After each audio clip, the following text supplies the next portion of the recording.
మా ప్రియ పరలోకపు తండ్రి, పరిశుద్ధుడా, జీవాధిపతి, గడిచిన కాలమంతా నీ ప్రశస్తమైన కృపలో మమ్మలను కాచి దాచి కాపాడి ప్రభువా మరి యొక్క పరిశుద్ధమైన నీ సన్నిధిలో నేను ఆరాధించడానికి, మహిమపరచడానికి మీరు మాకు ఇచ్చిన ఈ శ్రేష్టమైన సమయం కొరకై లెక్కలేని స్తోత్రాలు చెల్లిస్తున్నాం. ప్రభువా మరి చేరవచ్చిన బిడ్డలను బట్టి, సంఘం అంతటిని బట్టి నీకు స్తోత్రాలు. వాక్యమైన దేవా మాతో మాట్లాడండి. నా నోటి మాటలు, మా అందరి హృదయ ధ్యానములు నీ దృష్టికి అంగీకారయోగ్యములు కృపను ప్రసాదించి ఈ సమయాన్ని మీ చేతులకు అప్పగిస్తూ మమ్మల్ని మేము నీకు సమర్పించుకుంటూ వినమ్ర హృదయముతో, నిర్మలమైన మనస్సాక్షితో నీ వైపు చూస్తున్నటువంటి మా హృదయాలను నీ ఆత్మతో బలపరచమని యేసు పరిశుద్ధ నామం బట్టి ప్రార్థించి వేడుకొంచున్నాం తండ్రి, ఆమేన్. దయచేసి కూర్చోనండి.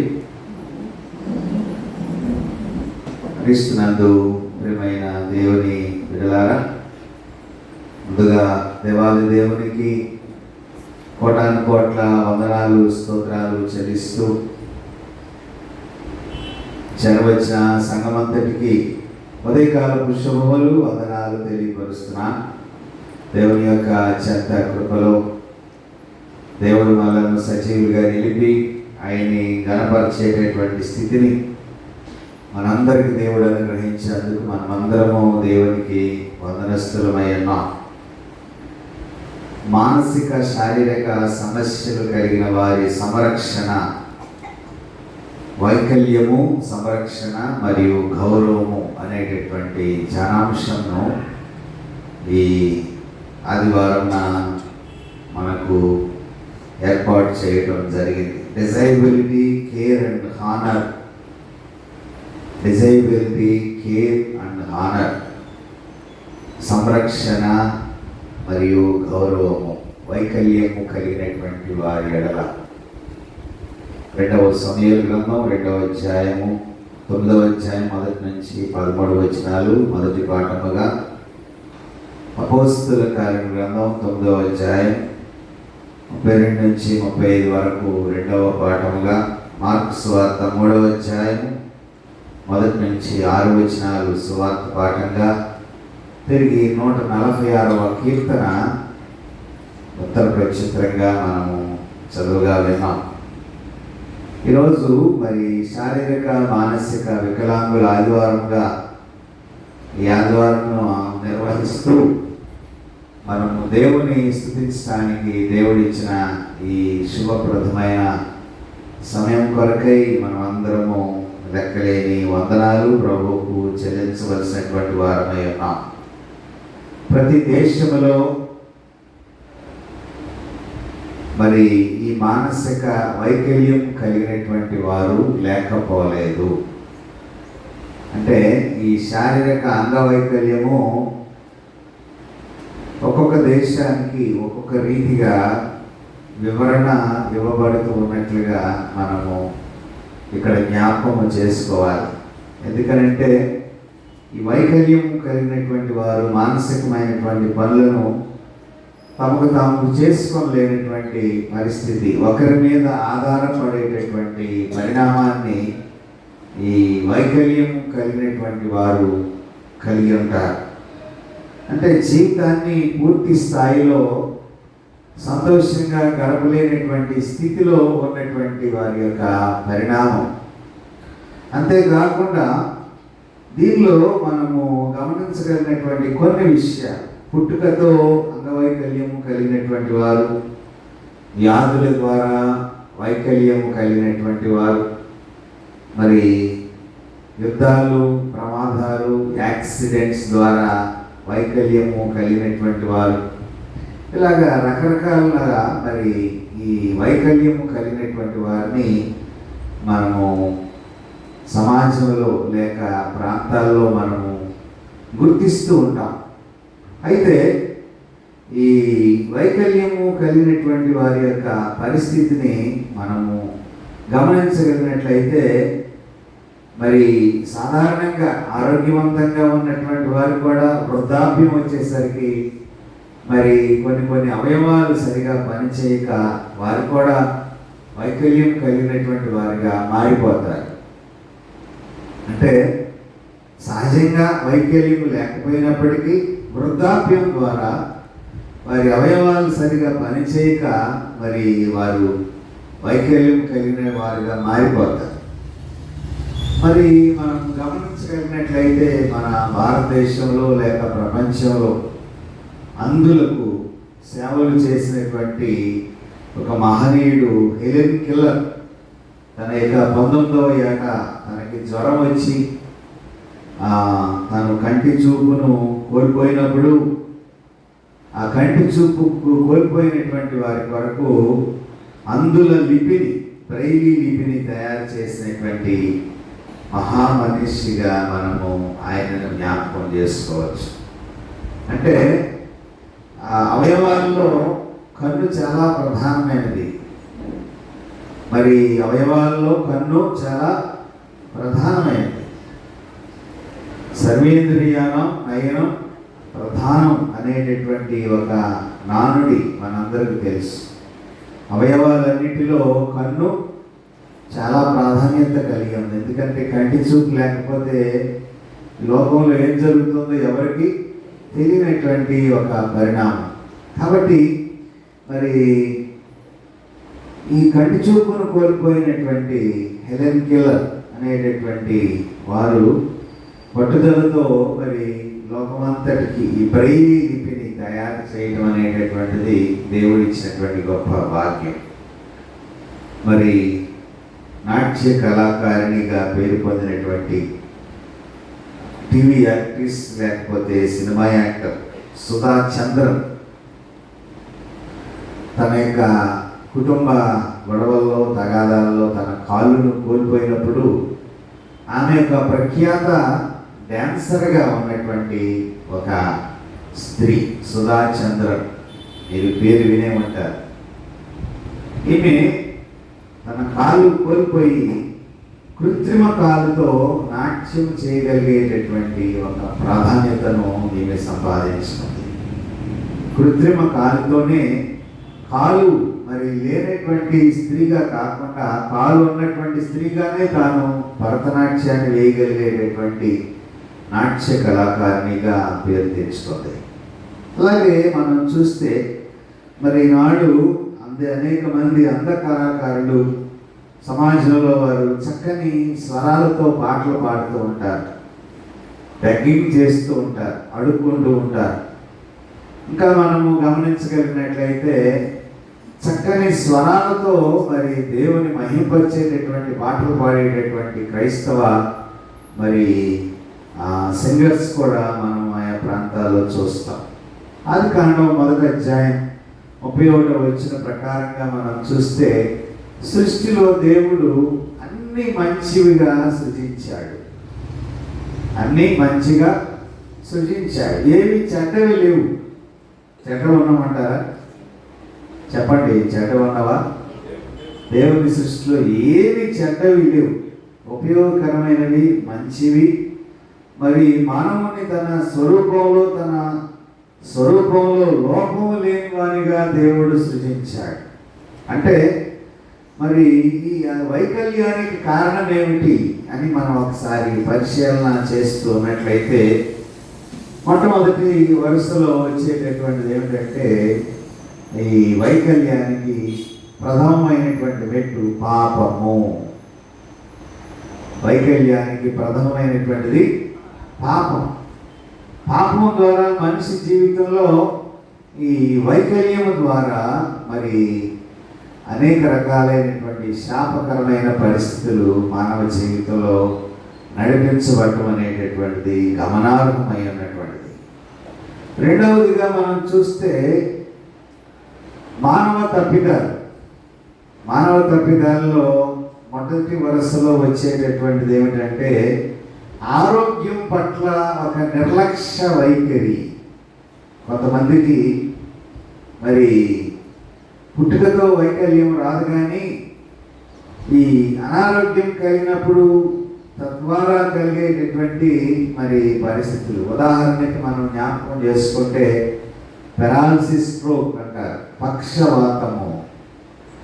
పక్షవాతము బీపీ పెరగటం వలన బీపీ కొంచెం ఎక్కువగా పెరగటం వలన, బ్లడ్ ప్రెషర్ ఎక్కువగా పెరగటం వలన మరి ఈ వైకల్యం వచ్చేటటువంటి ప్రమాదం ఉన్నది. అంటే ఆ బీపీ పెరగకుండా కంట్రోల్ చేసుకోవలసినటువంటి విధానాన్ని కలిగి ఉన్నప్పుడు ఈ పెరాలసిస్, పక్షవాతం అనేది రాకుండా నిరోధించగలిగేటటువంటి పరిణామాలు లేకపోలేదు. అది వచ్చే ముందు మరి సరైనటువంటి సమయంలో ట్రీట్మెంట్ తీసుకున్నట్లయితే పక్షవాతాన్ని నిరోధించగలిగేటటువంటి మందులు కూడా నేటి కాలంలో అందుబాటులో ఉన్నాయి. కాబట్టి మరి అప్పటి వరకు ఆరోగ్యవంతంగా ఉన్నటువంటి వారు పక్షవాతానికి గురైతే కాలు కానీ చేయి కానీ పడిపోతే మరి పూర్తిగా బెడ్ రీడ్ అయిపోయి మంచానికే పరిమితం అయ్యేటటువంటి ప్రమాదకరమైనటువంటి పరిణామాలు కూడా లేకపోలేదు. మూడవదిగా మనం చూస్తే యోహాను సువార్త 9వ అధ్యాయము 3వ వచనంలో యేసుక్రీస్తు ప్రభువారిని ఒక ప్రశ్న వేశారు అక్కడ ఉన్నటువంటి మరి శాస్త్రులు, పరిసయ్యులు. ప్రభువా, వీడు గుడ్డివాడిగా పుట్టడానికి ఎవరు పాపం చేశారు, వీడి కన్నవారా అని ప్రశ్నించినప్పుడు యేసుక్రీస్తు ప్రభువారు చెప్పినటువంటి జవాబు ఏమిటంటే, వీడి కన్నవారైనను పాపం చేయలేదు, కానీ దేవుని క్రియలు ఇతని యందు ప్రత్యక్షపరచబడటానికి వీడు గుడ్డివాడిగా పుట్టాడు. దేవుని క్రియలు ప్రత్యక్షపరచబడటానికి అంటే వీడి కన్నవారా అంటే దీని అర్థం ఏంటంటే, పాత నిబంధన క్రమంలో తల్లిదండ్రులు తప్పిదం చేస్తే అది పిల్లలకు శాపంగా పరిగణించేటటువంటి పరిణామకరమైన పరిస్థితులు.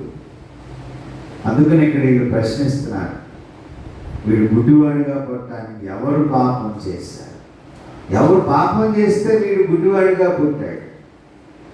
యేసుక్రీస్తు ప్రభువారిని వారు ప్రశ్న అడిగింది ఒకందుకు, యేసు ప్రభువారు వారికి జవాబు చెప్పింది. మరి వారు అడిగినటువంటి ఆంతర్యాలు, హృదయాంతరంగాలు గుర్తెరిగి మరి ప్రభు వారితో మాట్లాడినట్లుగా మనం చూస్తున్నాం. వీడైనను వీని కన్నవారైన పాపం చేయలేదు, కానీ దేవుని క్రియలు ఇతని యందు ప్రత్యక్షపరచబడటానికి. అంటే దేవుడు కొన్నిసార్లు మన జీవితంలో మరి ప్రశ్నల ద్వారా మనకు జవాబు ఇచ్చే దేవుడు. మన ముందు ఉంచబడినటువంటి ప్రశ్నలకు జవాబుదారీలుగా మనమే ఉంటాము అనేటటువంటి విషయాన్ని ఈ భాగంలో మనము జ్ఞాపకము చేసుకోవలసినటువంటి వారమై ఉన్నాం. మత్తయి సువార్త 5వ అధ్యాయం 30వ వచనాన్ని ఒకసారి మనం చూద్దాం. మత్తయి సువార్త 5వ అధ్యాయం 30వ వచనం. నీ కుడి చెయ్యిని అభ్యంతరపరిచిన ఎడల దాన్ని నరికి నీ యొద్ద నుండి పారవేయము. నీ దేహమంతయు నరకంలో పడకుండా.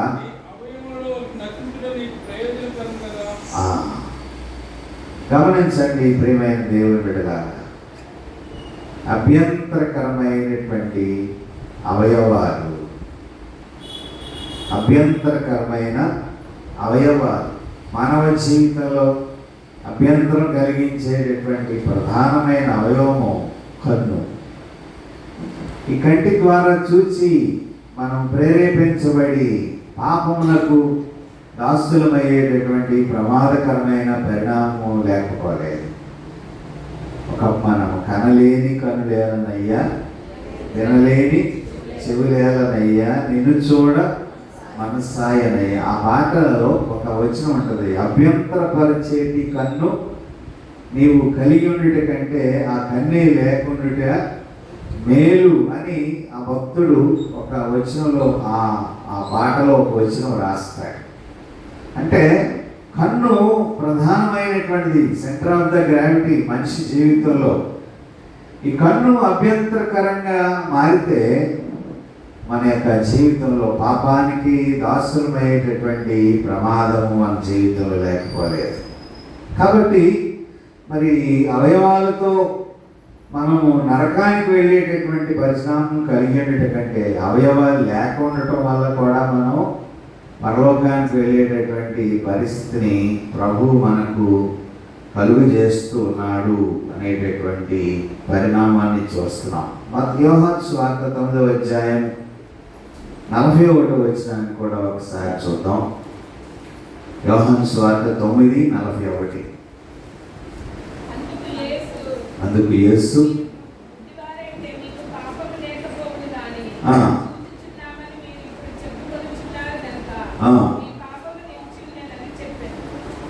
అంటే కన్నులుండి యేసుని చూడలేకపోవటము ఆత్మీయమైనటువంటి వైకల్యము.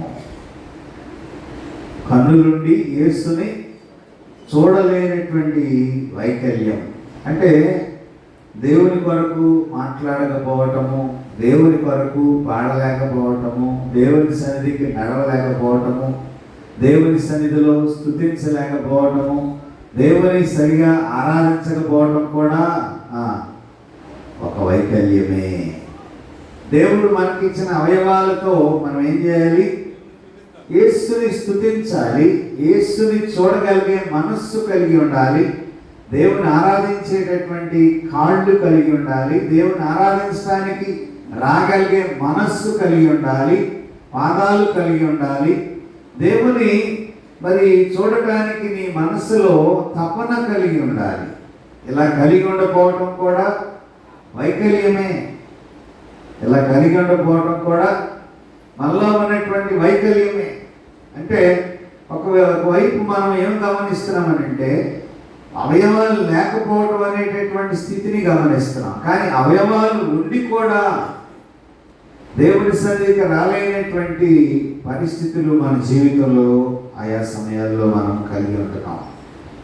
కాబట్టి అవయవాలు కలిగి ఉండేటటువంటి వారి పట్ల మరి దేవుని యొక్క కార్యాలు ఎలా ఉంటాయో ఒకసారి మనము ఈ దినం చదువుకున్నటువంటి 146వ కీర్తనలో నుంచి ప్రారంభించుకుందాం.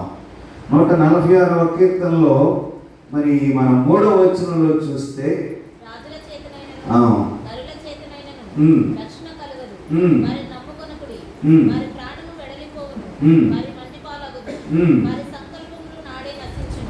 రాజులను నరులను నమ్ముకొనకూడదు.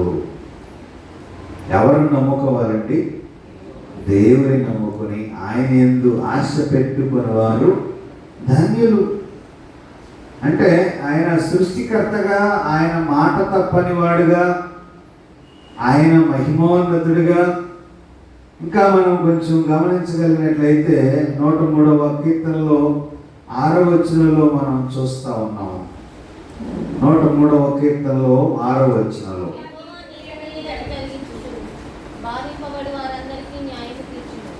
బాధింపబడు వారందరికీ ఆయన న్యాయమును తీర్చును. అంటే ఇశ్రాయేలు బాధించబడినప్పుడు దేవుడు వారికి న్యాయాన్ని తీర్చాడు. ఇశ్రాయేలు బాధింపబడినప్పుడు దేవుడు వారికి న్యాయాన్ని తీర్చాడు. అంటే మరి కీర్తనలోనే మనము ఏం చూస్తున్నామనంటే మనుష్యులను ఆశ్రయించుట కంటే యెహోవాను ఆశ్రయించుట మేలు.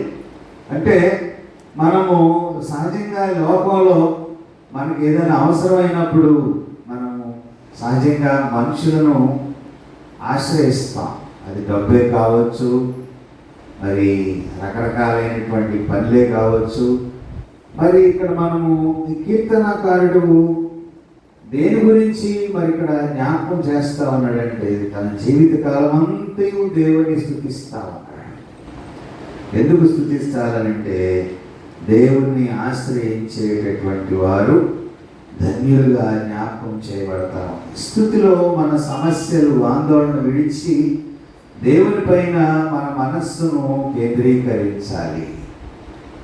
స్తుతించటం అనేది ఎందుకు జరుగుతూ ఉన్నది అని అంటే మన మనస్సు, మన ఆందోళన, మన సమస్యలు మనన్నిటిని విడిచిపెట్టి మనము దేవుని యొక్క కృప మీద ఆధారపడటానికి, దేవుని మీద ఆధారపడటానికి ఈ స్తుతి ద్వారా మనము దేవుని యొక్క గుణలక్షణాలని మరి కొనియాడి ఆయన మహిమపరిచి తద్వారా మన జీవితంలో కార్యాలు జరిగించుకోవడానికి మనము ముందుకు నడిపించబడవలసినటువంటి వారమై ఉన్నాం. అందుకనే కీర్తనకారుడు ఏమంటున్నాడు? రాజులను నమ్ముకోవద్దు, నరులను కూడా నమ్ముకోవద్దు. వారి వల్ల రక్షణ కలగదు. వారు ఏదో తాత్కాలిక సహాయం చేయవచ్చేమో కానీ నిజంగా ఎవరి మీద ఆధారపడాలంటే దేవుని మీద ఆధారపడాలి. వారి వల్ల రక్షణ కలగదు, దేవుని వల్ల మాత్రమే రక్షణ కలుగుతుంది. నరుల జీవితము అశాశ్వతము, శాశ్వతమైనది దేవుని యొక్క రాజ్యము. అంతేకాకుండా దేవుని మీద ఆధారపడినటువంటి వారు ధన్యులుగా జ్ఞాపకము చేయబడతా ఉన్నది. 7వ వచనము 8వ వచనం చూద్దాం. బాధపరచబడి వారికి ఆయన న్యాయం తీర్చును, ఆకలి కొన్న వారికి ఆహారం దయచేయను, బాధింపబడిన వారిని విడుదల చేయను. బాధపడి వారికి ఆయన న్యాయం తీర్చేటటువంటి దేవుడు. ఎవరైతే ఈ లోకంలో బాధపడతా ఉన్నారో, ఇబ్బందులు పడతా ఉన్నారో వారికి ఆయన న్యాయం తీర్చేటటువంటి వాడు. అంతేకాకుండా బాధింపబడి వారికి ఆయన విమోచించేటటువంటి వాడు. అంటే బాధితులను ఆదుకునేవాడు, విమోచించేవాడు. మరి అంగవైకల్యం కలిగినటువంటి వారిని, మరి గుడ్డి వారిని కన్నులను తెరిచేవాడు. 8వ వచనంలో మనం చూస్తున్నాం. కృంగిన వారిని లేవనెత్తువాడు, నీతిమంతులను ప్రేమించువాడు. కాబట్టి ఆయన నమ్ముకున్నటువంటి వారు నిజంగా ధన్యులుగా జ్ఞాపకము చేయబడుతూ ఉన్నారు, ధన్యులుగా జ్ఞాపకం చేయబడతా ఉన్నారు. కాబట్టి ఈ లోకంలో మరి దేవుడు నిరంతరం నిలిచిండేటటువంటి వాడు. తర్వాత కీర్తన మనం 147వ కీర్తనలో మనం చూస్తే దేవుని స్తుతిస్తూ ఆరాధిస్తూ మహింపరుస్తూ మరి గుండె చెదరిన వారిని బాగు చేయువాడు ఆయనే అనేటటువంటి మాటను కూడా మనము కీర్తనాకారుని యొక్క ఆ కీర్తనలో మనం చూస్తాం. చదవబడినటువంటి మొదటి పాఠంలోకి వెళదాం. 2వ సమూయేలు గ్రంథం 9వ అధ్యాయంలోకి వెళదాం. ఇక్కడ మరి ఈ సంఘటన చాలా సందర్భాల్లో మనము జ్ఞాపకం చేసుకునేటటువంటి సందర్భం అయినది. ఎందుకు నేను ఈ మాటలు చెప్తా ఉన్నానంటే, మరి దావీదు, యోనాతాను, మెఫీబోషెతు అని వారి మధ్య నడిపించబడినటువంటి ఒక ట్రయాంగిల్, ముగ్గురు మధ్య దేవుని యొక్క ఆత్మ చేత నింపబడినటువంటి దావీదు యొక్క పాత్ర మనకు ఈ యొక్క 2వ సమూయేలు గ్రంథం 9వ అధ్యాయంలో మనం చూస్తాం. దావీదు నిస్సహాయులైనటువంటి వారి ఎడల ఏ విధమైనటువంటి దయ కలిగి ఉన్నాడో అనేటటువంటి విషయాన్ని కూడా ఈ 9వ అధ్యాయంలో మనం చూస్తా ఉన్నాం. ఇక్కడ ఈ యొక్క అధ్యాయంలో చాలా ప్రాముఖ్యమైనటువంటి ఒక చిన్న మాటను మనం జ్ఞాపకం చేసుకోవాలి. అదేమిటంటే దయ కలిగి ఉండుట. ఎవరి ఎడల దయ కలిగి ఉన్నారు. మరి సౌలు రాజుగా దావీదుకు ముందు పనిచేశాడు. అయితే తన కుమారుడైనటువంటి యోనాతానుతో దావీదు స్నేహితుడిగా ఉన్నాడు. మరి యుద్ధం జరిగినప్పుడు యోనాతాను యొక్క కుమారుడిని ఎత్తుకొని వెళుతూ ఉన్నప్పుడు 5 సంవత్సరాల వయసులో క్రింద పడి 2 కాళ్ళు కుంటివిగా మార్చబడినవి. ఆ విషయాన్ని కూడా మనం 4వ అధ్యాయంలో చూస్తాం. 2వ సమూయేలు గ్రంథం 4వ అధ్యాయంలో మనకి కనిపిస్తుంది. అంటే ఈ యొక్క దయ కలిగినటువంటి పరిణామం మనం గమనించగలిగినట్లయితే దయాళుత్వము, దయ అనేటటువంటిది ఆత్మఫలానికి సంబంధించినటువంటిది. ఏమండి? ఆత్మఫలానికి సంబంధించినటువంటిది. అంటే దయ ప్రేమకు నిదర్శనం. 1 కొరింథీ పత్రిక 13వ అధ్యాయము 4వ వచనాన్ని మనం చూస్తే 1 కొరింథీ 13:4 ప్రేమ దీర్ఘకాలము సహించును, దయ చూపించదు చాలండి. ఎవరి ఎడల ఎవరు ప్రేమ కలిగి ఉన్నారు, ఎవరి ఎడల ఎవరు దేవుని యొక్క ప్రేమను కలిగి ఉన్నారు అని మనం ఇక్కడ గమనించగలిగినట్లయితే, దావీదు యోనాతాను ఎడల ప్రేమ కలిగి ఉన్నాడు. యోనాతాను కుమారునకు పోయినటువంటి ఆస్తి అంతటిని ఇచ్చి తిరిగి రాజుగారి భోజనపు బల్ల మీద భోజనం చేసేటటువంటి ఆధిక్యత మరి యోనాతాను కుమారుడైనటువంటి మెఫీబోషెతునకు దేవుడు ఇక్కడ కలుగు చేశాడు. అంతేకాకుండా మరి ఇక్కడ మనము ఆ దయ అనేటటువంటిది ఏ విధమైనటువంటి ఉదాహరణకి సాదృశ్యంగా కనిపిస్తూ ఉన్నదంటే, ఎఫెసీ పత్రిక 4వ అధ్యాయము 32వ వచనం ప్రకారంగా మనము గమనించగలిగినట్లయితే, ఎఫెసీ పత్రిక 4వ అధ్యాయం, ఒకని ఎడల ఒకరు దయ కలిగి కరుణా హృదయులై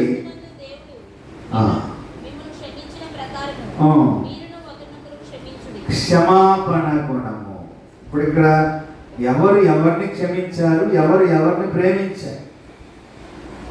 సౌలు దావీదు ఎడల పగపోని,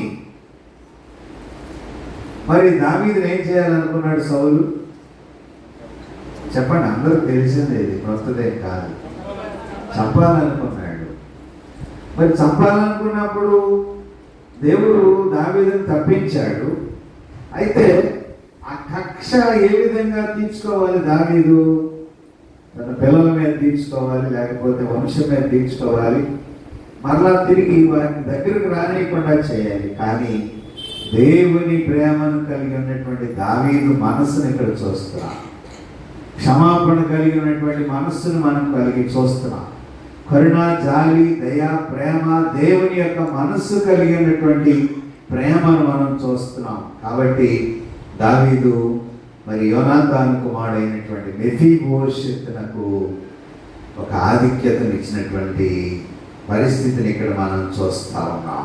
అంటే యేసుక్రీస్తు ప్రభువారు మనకు ఏ విధమైనటువంటి ప్రేమను కలుగు చేసి మన ఎడల దయ కలిగి ఉన్నాడో, ఇక్కడ దావీదు మెఫీబోషెతు ఎడల కూడా అదే ప్రేమను కలిగి ఉన్నాడు అనేటటువంటి విషయాన్ని ఇక్కడ మనము జ్ఞాపకము చేసుకునవలసినటువంటి వారమై ఉన్నాం.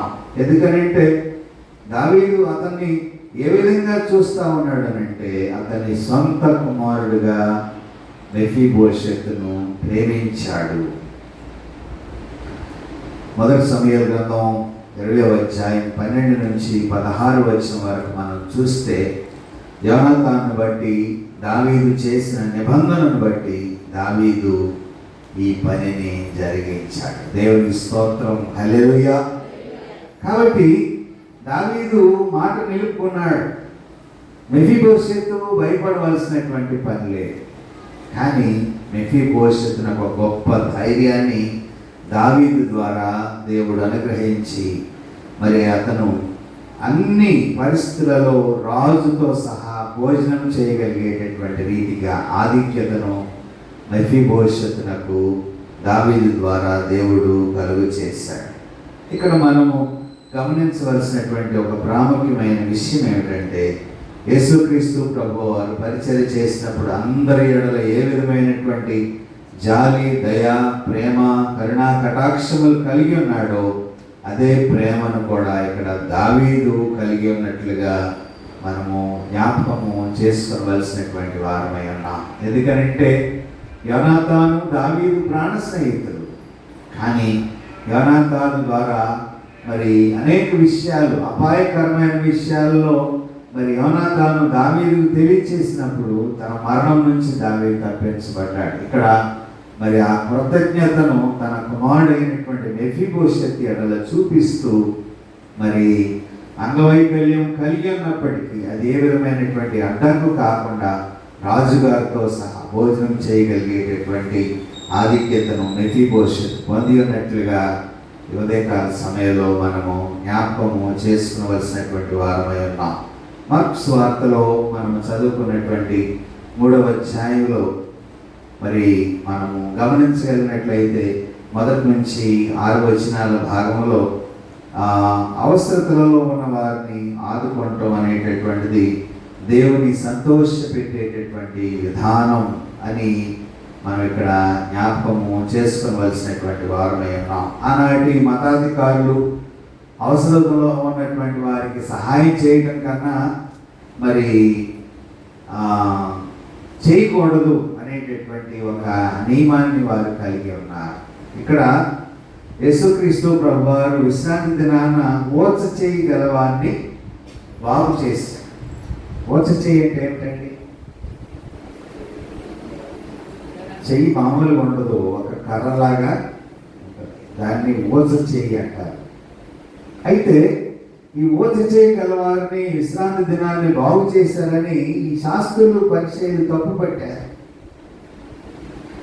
తప్పుపట్టినప్పుడు అక్కడ జరిగినటువంటి పరిణామం ఏమిటి అని మనం గమనించగలిగినట్లయితే, ప్రాణరక్షణ ధర్మమా ప్రాణహత్య ధర్మమా అంటే ఇక్కడ మనము గమనించగలిగినట్లయితే ఇక్కడ ఉన్నటువంటి వారు ఎవరంటే పరిసయ్యులు, హేరోదీయులు ఇరువురు ఏకమై యేసుక్రీస్తు ప్రభువునకు వ్యతిరేకంగా ఇక్కడ ఆలోచన చేస్తూ ఉన్నారు. విశ్రాంతి దినాన్ని స్వస్థపరచకూడదు అనేటటువంటి ధర్మశాస్త్ర సిద్ధాంతాన్ని తీసుకుని వచ్చి ఒక ఓచ చేయగల వారి యొక్క స్వస్థతను అవరోధంగా కలుగు చేసే విధంగా వాళ్ళు ఆలోచన చేస్తూ ఉన్నారు. సమాజ మందిరంలో వారి ఆలోచనలన్నీ ఎలా ఉన్నాయి అని అంటే, ఎదుటి వారికి మేలు జరగకూడదు, ఎదుటి వారికి కీడే జరగాలి అనేటటువంటి ఒక దురాలోచనతో వారు ఉన్నారు. కాబట్టి విశ్రాంతి దినమున మేలు చేయడం ధర్మమా, కీడు చేయడం ధర్మమా, ప్రాణరక్షణ ధర్మమా, ప్రాణహత్య ధర్మమా అని ప్రశ్నించారు. కాబట్టి మేలు చేయవలసిందే, మేలు చేయాలి, ప్రాణరక్షణే మరి ఒప్పుకోవాలి. కానీ వారి హృదయం ఎలా ఉందంటే, వారి హృదయం కాఠిన్యమే చేత ఉన్నది. కఠినమైనటువంటి హృదయంతో వారు ఉన్నారు. ఎదుటి వారికి మేలు చేసేటటువంటి మనస్సు వారికి లేదు. ఎదుటి వారికి కీడే చేయాలి. ధర్మశాస్త్రాన్ని అడ్డు పెట్టుకుని ఇష్టానుసారంగా మాట్లాడుతూ ఉన్నారు. అంతేకాకుండా మరి ఆ ఓచ చేయి కలిగినటువంటి వారిని స్వస్థత కలగకూడదు అనేటటువంటి ఆలోచనతో వారి హృదయాలు నింపబడి ఉన్నాయి. అంతేకాకుండా ఇది జరిగిస్తే యేసుక్రీస్తుని చంపాలి అనేటటువంటి ఆలోచన కూడా వారి హృదయంలో ఉన్నట్లుగా ఈ భాగంలో మనం చూస్తా ఉన్నాం. అంటే మరి యేసుక్రీస్తుని ఎందుకు చంపాలి అని అంటే, పరిసయ్యులకు, ఈ శాస్త్రులకు మతపరమైనటువంటి ఆచారాలు ఉన్నాయి. కాబట్టి ఈ మతం అనేది ఏ విధంగా ఉండాలంటే సేవాభావానికి విరుద్ధంగా ఉండాలి, ఒక డామినేటెడ్గా ఉండాలి తప్ప సేవ చేయకూడదు, లేకపోతే ఇతరుల యొక్క అవసరతలలో సహాయం చేయకూడదు అనేటువంటి ఆలోచన కలిగినటువంటి విధానాన్ని ఈ శాస్త్రులు పరిచయుల యొక్క హృదయాల పరిస్థితిని యేసుక్రీస్తు ప్రభువారు ఇక్కడ గమనిస్తూ ఉన్నారు. అందుకనే మరి ఇక్కడ అడిగినటువంటి ప్రశ్న ఏమిటంటే, విశ్రాంతి దినమున మేలు చేయడం ధర్మమా, కీడు చేయడం ధర్మమా, ప్రాణరక్షణ ధర్మమా, ప్రాణహత్య ధర్మమా? మరి హృదయం ఎలా ఉందంటే, మేలు చేయకూడదు, కీడే చేయాలి, ప్రాణరక్షణ ఉండకూడదు, ప్రాణహత్య చేయాలి. వారి హృదయాలను గుర్తెరిగి ప్రభువారు మరి అక్కడ స్వస్థపరచడానికి ఇష్టపడుతూ ప్రభు మరి వారిని ఏమని చెప్తున్నాడనంటే, స్వస్థపరిచి ఆ చెయ్యి చాపమని చెప్పి స్వస్థపరిచి బలపరిచినటువంటి విధానాన్ని ఇక్కడ మనము చూడగలుగుతున్నాం. 2వ పాఠంలో అపోస్తలుల కార్యముల గ్రంథం 9వ అధ్యాయం 32 నుంచి మనం చదవబడినటువంటి వాక్యములో ఇక్కడ మనము పేతురు వృద్ధలో అయినయే అనేటటువంటి పక్షవాయువు గల రోగిని స్వస్థపరిచినటువంటి విధానాన్ని ఇక్కడ మనం చూస్తా ఉన్నాం. అంటే పరిశుద్ధాత్మ శక్తితో అపోస్తలులు అద్భుతమైనటువంటి కార్యాలు చేశారు, స్వస్థపరిచారు. సంఘ క్షేమాభివృద్ధి కొరకు ఆనాటి దినాల్లో దేవుని యొక్క పరిచర్య జరిగించినటువంటి వారుగా మనము ఈ పేతురు యొక్క పరిస్థితిని ఇక్కడ మనం చూస్తా ఉన్నాం. ఇక్కడ లుద్దలో మరి ఇక్కడ వాక్యాన్ని ప్రకటించిన తర్వాత, యేసుక్రీస్తుని గురించి సాక్ష్యం ఇచ్చిన తర్వాత, మరి అక్కడ ఐనేయ అనేటటువంటి వ్యక్తిని 8 సంవత్సరాల నుంచి ఇతను పక్షవాతంతో బాధపడతా ఉన్నాడు. మంచం మీదే ఇతను పరుండి మరి ఇబ్బంది పడుతూ ఉన్నాడు. అయితే అతనితో ఏమని చెప్తున్నాడంటే ఇక్కడ మనం చూస్తున్నాం, యేసుక్రీస్తు నిన్ను స్వస్థపరుస్తున్నాడు, నీవు లేచి నీ పరుపెత్తుకొని నడవమని అనగానే అతను లేచి నిలబడినట్లుగా మనం ఇక్కడ చూస్తూ ఉన్నాం. అంతేకాకుండా మరి లొద్దలోను షారోన్లోను కాపురం ఉన్న వారు అది చూచి అనేక మంది ప్రభువునందు విశ్వాసం ఉంచారు. పేతురు కలిగినటువంటి స్వస్థత శక్తిని బట్టి యేసుక్రీస్తు ద్వారా ఈ స్వస్థతలు చేయగలుగుతున్నారని అక్కడ ఉన్నటువంటి వారందరూ గుర్తించగలిగినటువంటి విధానాన్ని మనం చూస్తా ఉన్నాం. దేవుని స్తోత్రం, హల్లెలూయా. కాబట్టి ఇది దేవుడు జరిగించినటువంటి కార్యము. ఇక్కడ కూడా మరి పరిశుద్ధాత్మతో దేవుని యొక్క కార్యాన్ని జరిగిస్తున్నప్పుడు అక్కడ మరి 8 సంవత్సరాల నుంచి పక్షవాతంతో బాధపడినటువంటి వ్యక్తి లేచి నిలబడి నడవగానే అక్కడ యేసుక్రీస్తు ద్వారా జరిగించబడినటువంటి కార్యాన్ని మనం చూస్తూ ఉన్నాం. తర్వాత మనం చూస్తే అక్కడ యొప్పేలో పేతురు దోర్కాను కూడా బ్రతికించినట్లుగా మనం 36వ వచనం నుంచి మనం చూస్తే 9వ అధ్యాయంలో మనకు కనిపిస్తూ ఉన్నది. తబిత అనేటటువంటి శిష్యురాలు మరి ఆమెను దోర్కాను బ్రతికించినట్లుగా మనము 9వ అధ్యాయంలో వచ్చిన భాగంలో చూస్తే మనకు కనిపిస్తూ ఉన్నది. ప్రియమైనటువంటి దేవుని బిడ్డలారా, ఈ ఉదయకాల సమయంలో మనము జ్ఞాపకం చేసుకోవాలి. దేవుని యొక్క పిల్లలుగా ఉన్నటువంటి మనము మరి జ్ఞాపకం చేసుకోవలసినటువంటి ప్రాముఖ్యమైన విషయం ఏమైనదనంటే, మరి ఇక్కడ మనము మొదటి భాగంలో మరి గమనించగలిగినటువంటి కొన్ని విషయాలు మనం చూస్తూ ఉన్నాం. అలాగే 2వ పాఠంలో కూడా మనం చూస్తూ ఉన్నాం. అలాగే సువార్త పాఠంలో కూడా మనం చూస్తూ ఉన్నాం. మెఫీబోషెత్ ఎడల దేవుడు ఏ విధమైనటువంటి ప్రేమ మరి దావీదు ద్వారా దేవుడు కలిగించాడు అనేటటువంటి విషయాన్ని ఇక్కడ మనం చూడగలుగుతున్నాం. రోమాపత్రిక 5వ అధ్యాయం 8వ వచనాన్ని ఒకసారి మనము జ్ఞాపకం చేసుకున్నాం. రోమాపత్రిక 5వ అధ్యాయం 8వ వచనాన్ని జ్ఞాపకం చేసుకున్నాం. అయితే దేవుడు మన ఎడల ప్రేమను వెల్లడిపరుచున్నాడు. ఎట్లనగా మనం ఇంకను పాపులమై ఉండగానే క్రీస్తు మన కొరకు చనిపోయేను. చాలా మన ఎడల దేవుడు తన ప్రేమను వెల్లడి చేస్తున్నాడు. ఎట్లనగా మనం ఇంకను పాపులమై ఉండగానే క్రీస్తు మన కొరకు చనిపోయాడు. మనం ఇంకా పాపులుగా ఉండగానే, అది కంటిన్యూస్ టెన్స్, అది జరుగుతూ ఉన్నది, అది ఆగిపోలే, జరిగిపోలేదు. పాపులమై ఉండగానే క్రీస్తు మన కొరకు చనిపోయాడు. అంటే వైకల్యం కలిగిన వారిని ప్రేమతో మాట్లాడటం అనేది చాలా అవసరం.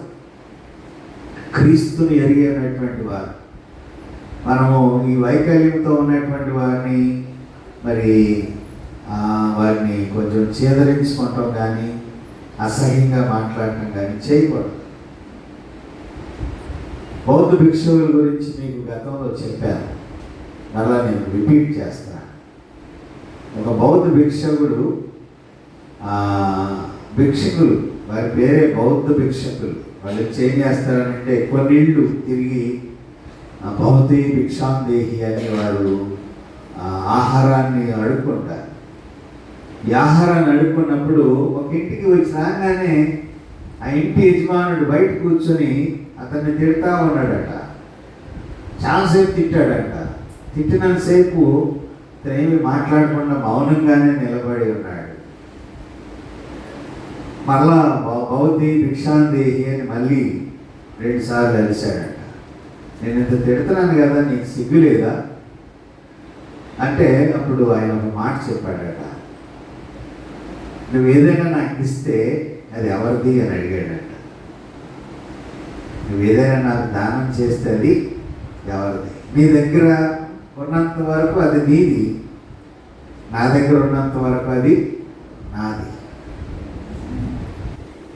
అయితే ఇప్పటి వరకు నువ్వు తిట్టావు, ఆ తిట్లన్నీ ఎక్కడున్నాయి?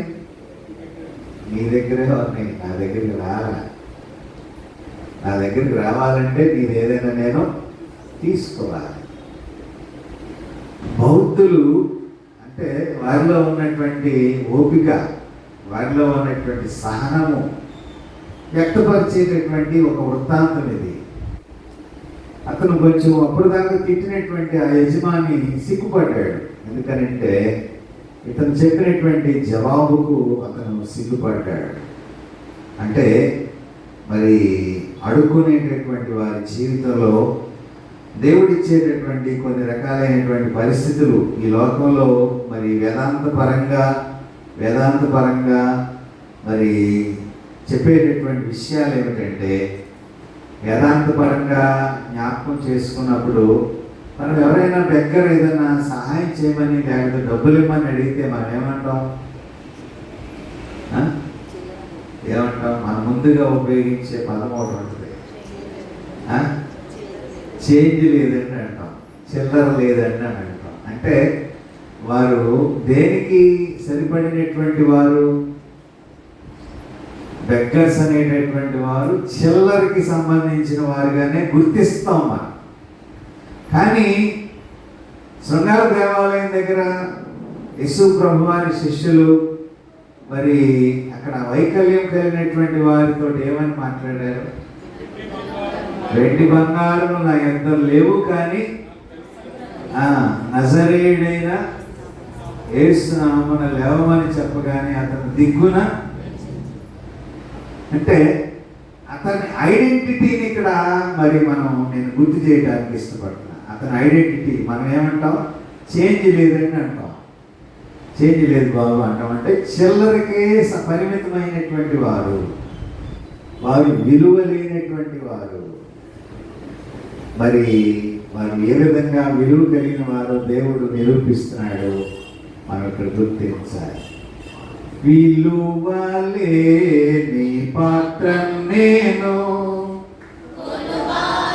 లేరెవ్వరు వెలలేని నీదు రక్తంబుతో వెలుగొందు పాత్రగా చేసి ఆటంకముల నుండి కత్తిరించి నన్ను ఎల్లప్పుడు కామయ్యా పగిలియో నా పాత్ర నేను సరిచేసి వాడు మయ్యా కుమ్మరి ఓ కుమ్మరి జగదుత్పత్తి దారి దిగట మన్నైన నా వంక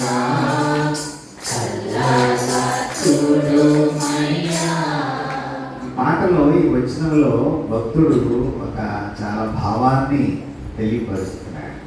విలువలేని పాత్ర నేను, కొనువారు లేరెవరు, కానీ వెలలేని నీదు రక్తంబుచే వెలుగొందు పాత్రగా చేసి ఆటంకముల నుండి తప్పించి నన్ను ఎల్లప్పుడూ కాయమయ్యా.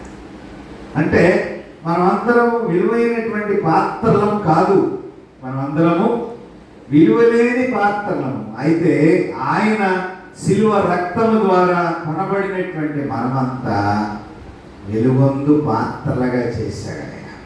అంటే విలువలేని పాత్రలకు ఆయన ఏం చేశాడండి? ఒక విలువిచ్చేటటువంటి పాత్రగా మనల్ని బలపరిచాడు. దేవా, నీ చిత్తంలో ఈ పనికిరాని పాత్రను నీ పని కొరకు నన్ను వాడుకో ప్రభువా అని మనం ప్రార్థన చేయాలి. ఎప్పుడైతే మనం విలువైన పాత్రగా చేయబడటానికి మనం ఇక్కడ ఇష్టపడతామో ఆయన నిన్ను మరి ఆయన చేతిలో విరవబడినటువంటి మనము విలువైనటువంటి పాత్రలుగా చేయబడే ఆధిక్యత దేవుడు మనకు అనుగ్రహిస్తాడు. కాబట్టి ఈ మానసికమైనటువంటి సవాళ్లతో, శారీరకమైనటువంటి అంగవైకల్యంతో ఎవరైతే లోకంలో ఇబ్బందులు పడుతూ దేవుని యొక్క మహిమను చూడలేకపోతున్నారో వారందరి కొరకు మనం ప్రార్థన చేయాలి. దేవా, నాకు ఇచ్చిన శరీర అవయవాలన్నీ క్షేమంగా ఉన్నందుకు వందనాలు. ఈ చేతులను బట్టి నీకు వందనాలు, ఈ కాళ్ళను బట్టి వందనాలు, ఈ స్వరాన్ని బట్టి వందనాలు, ఈ చూపును బట్టి వందనాలు ప్రభా, ఈ చెవులను బట్టి వందనాలు. నాకు ఏ విధమైన అంగవైకల్యం లేకుండా అన్నీ నాకు ఇచ్చావు. కానీ అవయవాలు లేనటువంటి వారు నిన్ను స్తుతిస్తున్నారు, నేనేమో నిన్ను స్తుతించలేనటువంటి ఒక మానసిక వైకల్యంతో నేనున్నాను. నన్ను క్షమించు ప్రభు అని దేవుని కొరకు పనికొచ్చే పాత్రగా వాడబట్టడానికి నిన్ను నీవు సమర్పించుకుంటే తల వంచి ప్రార్థన చేద్దాం. ప్రభా, ఒక పనికి వచ్చే పాత్రగా నన్ను నిలువబెట్టని చెప్పి మళ్ళీ మనము దేవునికి సమర్పించుకుందాం.